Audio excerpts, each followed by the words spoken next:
Hello বন্ধুরা, তোমরা যারা আইটিআই এবং পলিটেকনিক কোর্সের জন্য ফর্ম ফিল আপ করেছো তারা সকলেই ভাবছো যে মেরিট লিস্ট কবে বেরোবে, চয়েস ফিলিং কবে হবে। 7 তারিখে তো দেওয়ার কথা ছিল মেরিট লিস্ট, কিন্তু কেন দিল না। আজকে এই ভিডিওতে আমি সেই নিয়েই তোমাদেরকে বলবো।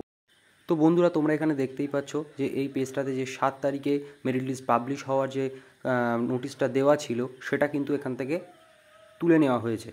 অর্থাৎ মেরিট লিস্ট পাবলিশের কোনো নির্দিষ্ট কোনো ডেট অথবা টাইম কিন্তু জানা যায়নি। তবে বন্ধুরা, আশা করা যাচ্ছে যে হয় আজকে রাতের মধ্যে নয়তো এই উইকের মধ্যেই কিন্তু মেরিট লিস্ট পাবলিশ হয়ে যাবে। বিভিন্ন ধরনের টেকনিক্যাল ইস্যু থাকার কারণে, এছাড়া বিভিন্ন অ্যাপ্রুভাল পাওয়ারও একটা ব্যাপার থাকে, বিভিন্ন রকমের সমস্যার কারণে হয়তো মেরিট লিস্ট পাবলিশ হয়নি। তবে চিন্তার কোনো কারণ নেই, এই উইকের মধ্যেই মেরিট লিস্ট পাবলিশ হয়ে যাবে। আর দেন তোমরা তারপরে চয়েস ফিলিং করতে পারবে। অফিসিয়ালভাবে তো কোনো নোটিশ প্রকাশিত হয়নি মেরিট লিস্টের ব্যাপারে। তবে যে সমস্ত শাখা থাকে আইটিআইয়ের, যেমন আমতলা, সেখানকার বিভিন্ন ধরনের যারা কর্মচারী রয়েছেন বা যে সমস্ত স্যাররা রয়েছেন তাদের মারফত আমি জানতে পেরেছি যে এই উইকের মধ্যেই হয়ে যাবে।